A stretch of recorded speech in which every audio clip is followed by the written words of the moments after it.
You're very welcome along to the Matchbook NFL podcast, a special Christmas edition for week 17 of the NFL season. I'm your host, Daniel Hussey, and joined by Judah and Doug. And it feels like we're only just over week 16, Doug, but you guys have come on here. We're going to do a bit of a Christmas special, Christmas Day focus in the main slate, but there is some other bets on any other bets, long shots and best bets to take you into the main slate. And of course, we will be able to do week 18 post New Year's Day as well. So a lot going on the Matchbook NFL podcast. Keep an eye on your podcast feed so you never miss an episode. But Doug, take it away. And this was something I've always thought, like when you're betting on the NFL, it's all about the point spread because that gives you, effectively your even shot throughout and where the market lies and are you trying to beat the market effectively. Moneyline parlays, you've maybe got an interesting take that perhaps towards the end of the season, it could be more likely, if everything's equal, it could be more likely to catch than week 2, for example. Well, the NFL chalk is held for most of the season. You talk to any odds maker or pro bettor, they're gonna complain about it because we haven't seen these massive upsets or even significant upsets in a lot, or as many as we're used to seeing. But just seeing so many teams sort of take care of business. I mean, the only team that did not come through was the Eagles, and they had their starting quarterback go down in the first quarter, and they still almost hung on. And on the heels of the college football weekend, everyone's complaining how teams didn't belong and blah, blah, blah. It's like, or they're just the elite teams were really focused because it's the playoffs and had 2 weeks to prepare and they're at home and they're better. So you just, I want to go back and look, for every 5 favorites that at least gets the win at home, there's like the Colts a couple years ago that lost as 13.5-point favorites at Jacksonville in week 18 that they just needed to win the game to get in the playoffs. I believe that was with Carson Wentz. So there's those games for sure. And teams on the bubble are on the bubble for a reason because they've been unable to win games throughout the year when they needed to. So these are unreliable at the core. With that being said, some of the more reliable teams probably should be backed in parlays, right? The market can only adjust so much because math modelers influence the market more than anyone. So their numbers are going to be their numbers and they're going to play big dogs here and there. So the NFL market, that's where it's different than college. Like NFL market won't move 5 points like a college game, maybe in the middle of the season, because the math guys just keep that number suppressed or the values there and the key numbers. And then obviously the money line's correlated. So you just wonder if there's value, so to speak, on some of these favorites, slapping them together. And then you add the component of tanking. Like I thought the Giants weren't going to allow themselves to win in Atlanta with a shot. Now the Raiders were dumb enough to win. And I thought that going in fact. But some of these other teams down the home stretch. Now this draft doesn't have sort of the Andrew Lucks of the world or Trevor Lawrence or whoever was considered a can't miss, Caleb Williams. But I just wonder if are we overthinking this and just throw a couple on a money line parlay and kick your feet up? Yeah, Judah, what's your thoughts on that? And similar to how I led into Doug, it's like obviously you actually speak a lot about this. Like the number is the number the market decides, but obviously numbers are real points in games. Money line, obviously both teams want to win, and we've seen it countless time. A bad beat, backdoor covers, that sort of thing. Have you ever delved into the money line aspect of it, particularly maybe some of the points Doug raised last few weeks?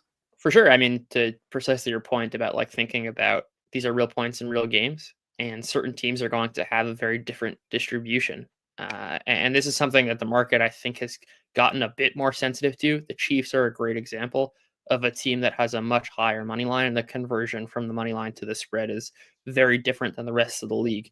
But that sort of sensitivity to kind of how you convert money line to spread and vice versa is ripe for the picking, just as it is on alt lines by kind of understanding the particular context and situation, right? That's why we look at all these things beyond the games and where a model might fail because it does not have necessarily the best, right? It's very difficult to model in the kind of factors which I think are real that Doug is highlighting. And maybe you can have a tank variable. I'm not so sure that the tanking really exists. But there are these sorts of contextual elements to particular teams in particular spots that can lead to some value in the conversion there. Absolutely. I think it's always smart if you can. And the beauty of football relative to other sports is that games are happening once a week. There are only 17 of them in the regular season. You can follow and get a kind of a sense of team identity and these sorts of I guess, ways of thinking about how the conversion might exist that would be much more difficult for the NBA, where it's a lot easier, or the MLB, or whatever sport, where there's a lot more data. The models are a lot sharper, and it's much more difficult to follow kind of the ins and outs of teams. Gotcha. Yeah, fascinating point on the money line parlay. So maybe try 1 week 17, 18, dear listener, over Christmas. But we are going to cover the 2 Christmas Day games in our main slate, and then leave a lot of time for any other bets, long shots, and best bets. The guys did another best bet double, countless ones throughout the season. So hopefully variance will swing our way once again for that. But before we get going, if you are watching or listening, wherever you're watching or listening, just hit that follow, like, and subscribe button. It takes 2 seconds. Makes a difference to our content, helping it get out to a wider audience. Insights.matchbook.com. We actually recap all of Judah and Doug's picks, not just this week, but throughout the season, if you want to keep track. And yet to remind you that Matchbook Betting Exchange, for those singles in particular, money line or point spread, you'll be getting the best price on the odds checker grid in the UK on the Matchbook Betting Exchange. You can, of course, do bet builders for props, that sort of thing, but also the multiples. If you do want to land a money line parlay over Christmas, you can do the multiples on Matchbook as well. But let's get going. The 2 games we're going to cover: Chiefs at Steelers and Ravens at Texans. Let's start with the Chiefs at Steelers. We'll start with you, Doug, because we spoke with Chiefs. Quick look at the betting. Chiefs 173 money line favorites to the Steelers, 2.3. We're recording this on Monday. Steelers get a 2.5 head start at even money. The total for this one is 42.5. So 2.5, obviously just below a key number, Doug. We've just spoken about the Chiefs cover money line and not covering the spread. 2.5 is a small enough spread. Can they cover here? I lean to the Chiefs because the spread is sort of aligned with what we were talking about. It's aligned with what they want, right? They lock up the 1 seed if they can get the win here. And they've been on a mission. And I think they've played a lot sharper the last few weeks. About a month ago, they were escaping, kind of winning games by luck, like a Raiders bad snap, stuff like that. But they looked very solid on Saturday. And Pittsburgh, obviously, so much of their offense comes down to George Pickens' health and what the deal is there. But I also think the defense is deteriorating a little bit. I just think the Steelers are finally like who we thought they were. They're still going to be better and wind up with a better record than we thought, but Baltimore's now the favorite in the North. Steelers just don't have like the explosiveness, both offensively, that you need aside from Pickens. And it's just kind of a above average team, whereas the Chiefs obviously have the defense and then Mahomes and maybe sometimes the officiating. Yeah, and Judah, over to you. I guess you're leading similar vibes to Chiefs minus 2.5. That's currently 194. I know it's a lean, but if you are to play it, is there any alt spreads here, or is this a case or example that, as Doug maybe touched on, 2.5 is probably the right number? It more or less correlates to what the Chiefs want, which is a win. Therefore, 194 is the play here. Yeah, I think that I would lean money line or spread here. I think that, first off, like, Patrick Mahomes is a lot healthier than I certainly thought coming into this game, and I also did like addition of Marquise Brown, who was targeted on nearly half of his routes run, is I think a huge kind of signal in the right direction for a Chiefs team, which basically was desperate for some receivers to break out following Rashee Rice's injury, and Kelsey not really being the same player he's been in previous seasons. I think this is a Chiefs offense, which is good. I think we'll kind of start to see him kicking into high gear. They're like having a historically good success rate on late downs. That's like a function of having Patrick Mahomes, I think. I mean, it might not sustain itself to the degree it has, but there's some signal. I think it's the 2021 Chiefs are the second best team. Like that's not necessarily a coincidence. And I think that they also have a great matchup against the Steelers' right side of the offensive line, which has really, really struggled, and where Chris Jones, I think, is going to line up a bunch. And I think the Steelers are exactly who we thought they were in every such way. Like nothing's changed. The results might have been different, but like this is a team that's going to live and die by the deep ball. And when the deep ball is hitting, we're going to be like, oh, the Steelers are so good. And we got a bunch of really great spots for the Steelers offense. And like it happened shortly after Russell Wilson took over as quarterback. And it was like, great, Russell Wilson's here. He's whatever it is, like top 5 in EPA. And it was always going to regress. Russell Wilson's deep ball metrics are way better than anyone, at least in my database of the last 6 years, he's having a historically good season on deep passes.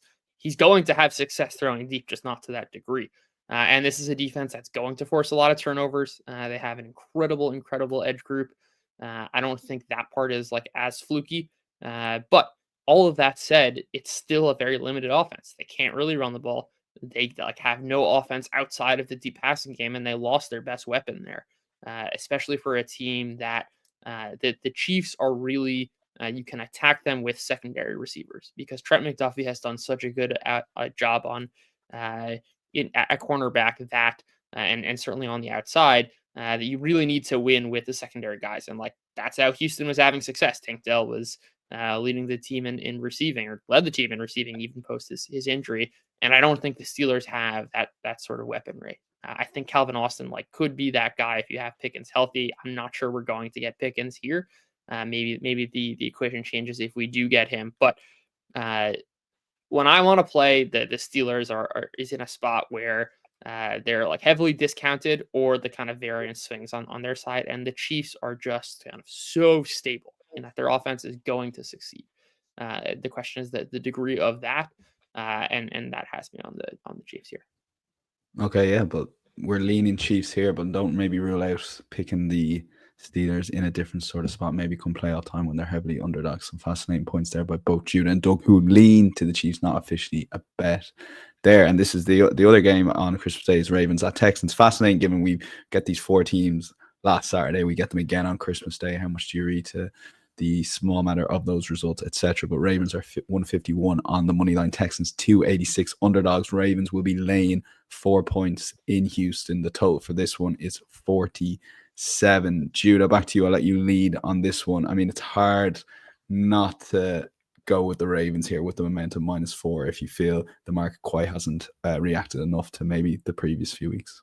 Yeah, I think there are a couple of things on the Ravens side here. Number one, their defense I think is very underrated relative to market. This is a team, and now it's getting a lot of love post. I don't know why I happen to have seen this like on my Twitter feed this morning, even though their game was on Saturday. The team moved Kyle Hamilton back to the safety role in Week 10, as opposed to kind of playing more of a box role. And the defense has been completely transformed since then. They've got the best EPA per play. It's also not as though they were just playing a bunch of really weak offenses. They're generating a ton more quick pressure and a ton more pressure in general. They've been awesome on defense, and certainly against the Texans, who and again, the Ravens are a team that has a big drop off after their cornerback one. Marlon Humphrey has been having maybe his best season of his career, and certainly had a highlight reel pick 6 there. Also somehow not taunting. I don't know about that, but the Texans now down Tank Dell, down Stephon Diggs, are going to be throwing out like Robert Woods as the wide receiver too. And obviously Nico Collins can win any matchup, but it's a lot easier to defend when you can kind of just like shade safety help over to Collins' side. And I think this is a defense that is very underrated. And on the other side of the ball, a lot of the market value from the Texans comes from their defense, which has been playing great. I'm not sure that that's a matchup. You know, you can have a great defense and the Ravens are still going to move the ball at will. They're just so hard to defend. And now, especially that Lamar Jackson's running a lot more.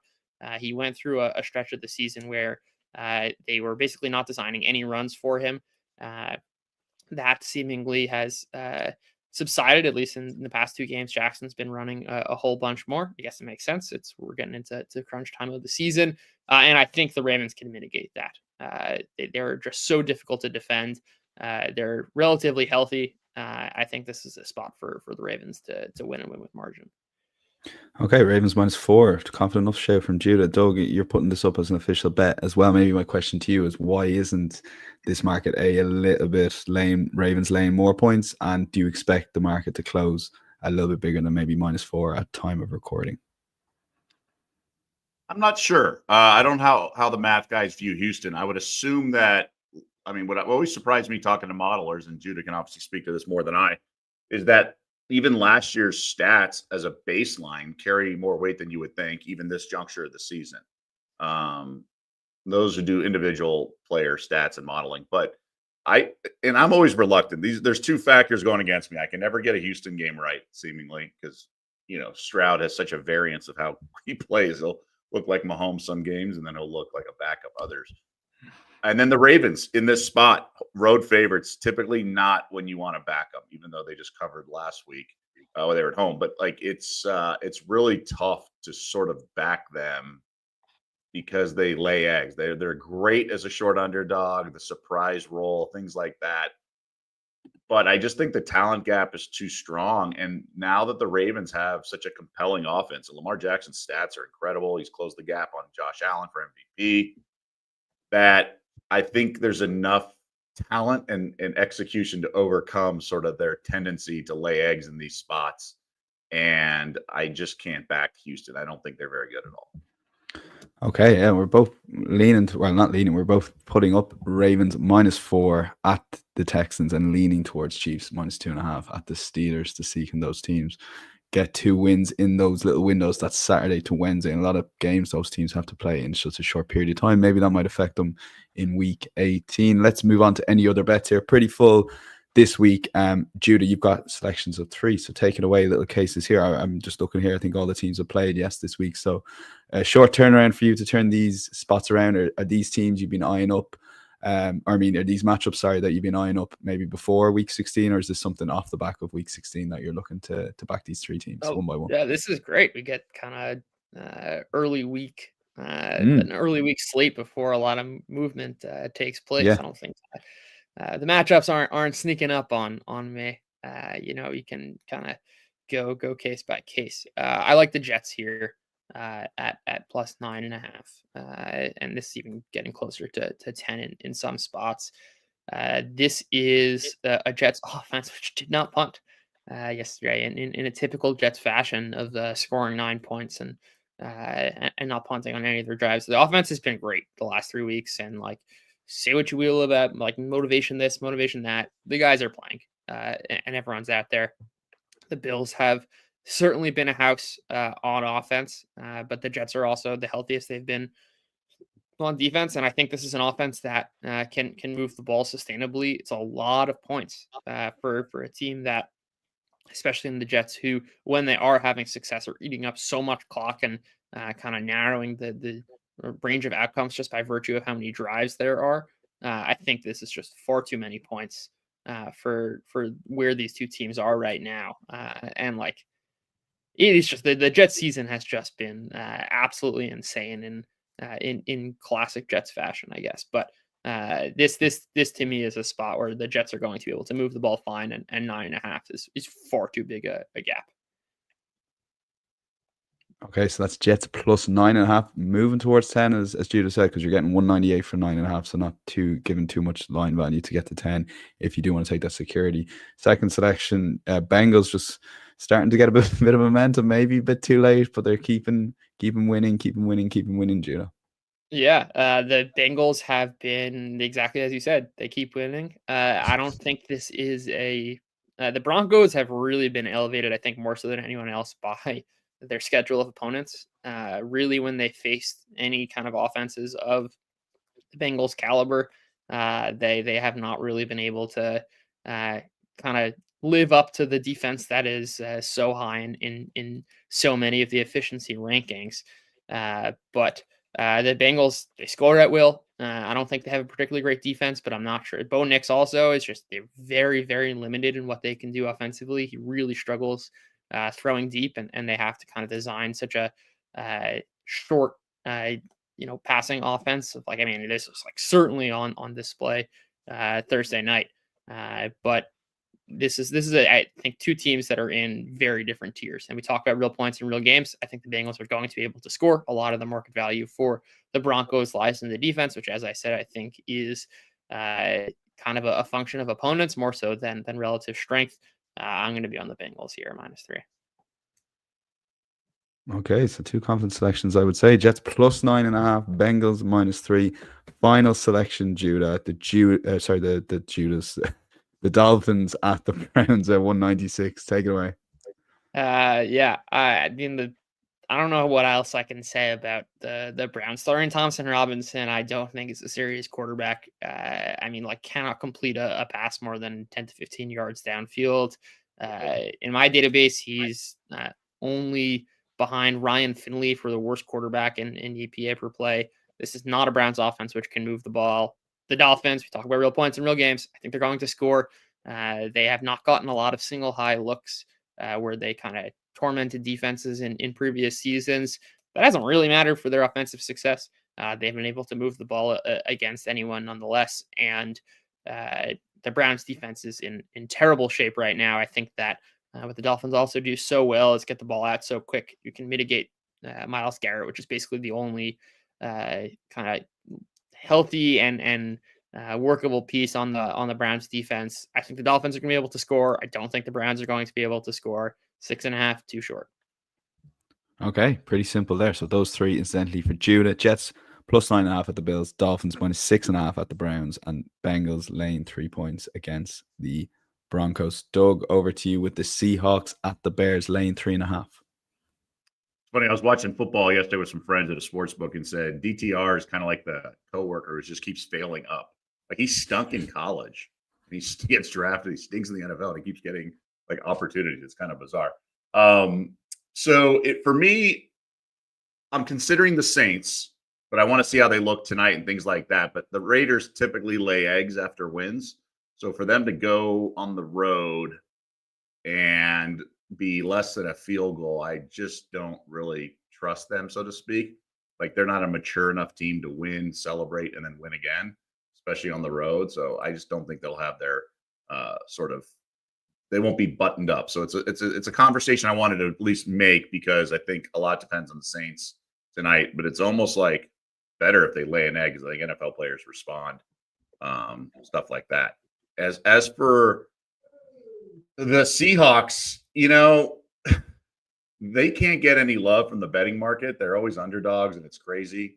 But I think the Bears are pretty bad, and they need a real overhaul in a lot of ways. And the defense has been deteriorating since firing Eberflus.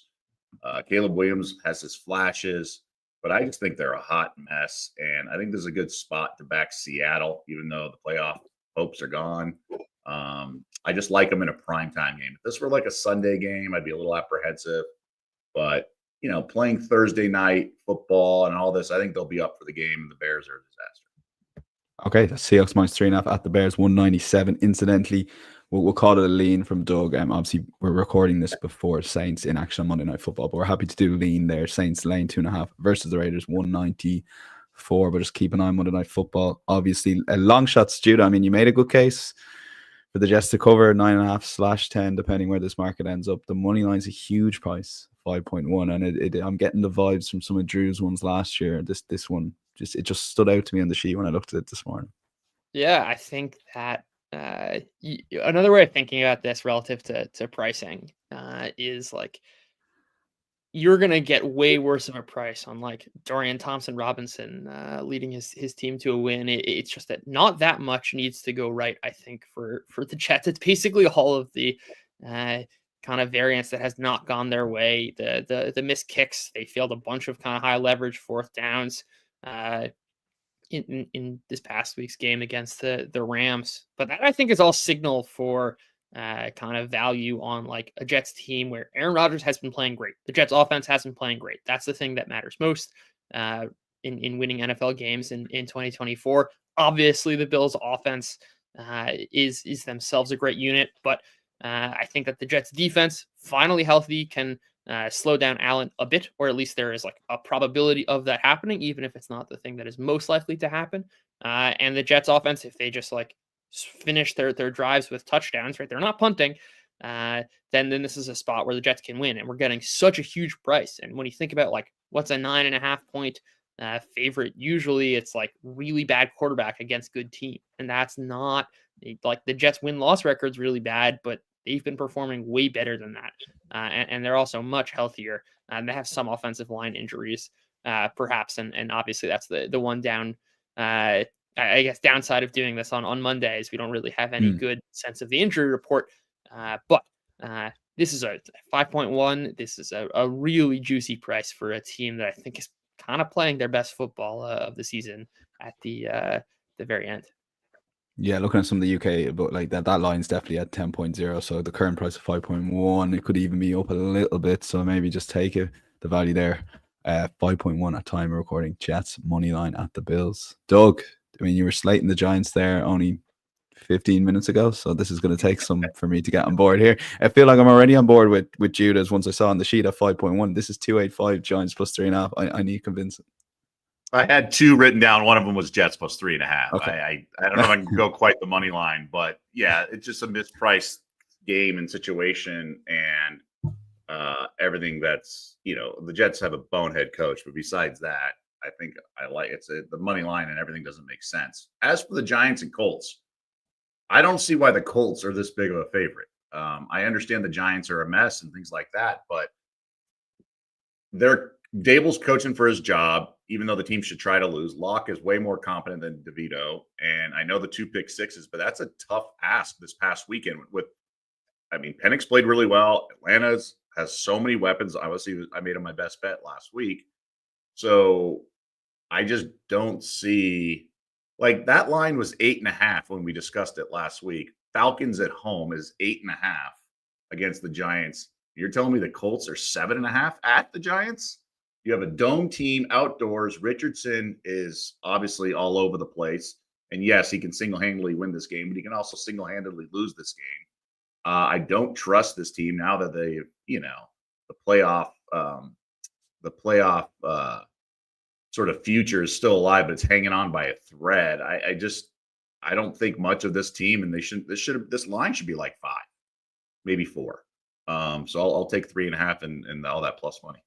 Yeah, plus money for sure. 285, very close and trending towards 2-1, 3.0. Best bet times 2-0 on the podcast here. Let's see, can we do that once again for Christmas? Judah, we've already sort of covered this game, obviously Ravens at Texans. So for best bet in terms of getting maximum line value, you're going to lay 5.5 at around 2.12-ish.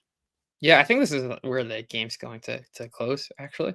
Okay. And this is a Ravens team, just to outline the case again. I think the defense is underrated relative to market. And when you kind of create this interaction of an offense as good as the Ravens against a defense as good as the Texans, I anticipate the Ravens are going to win more.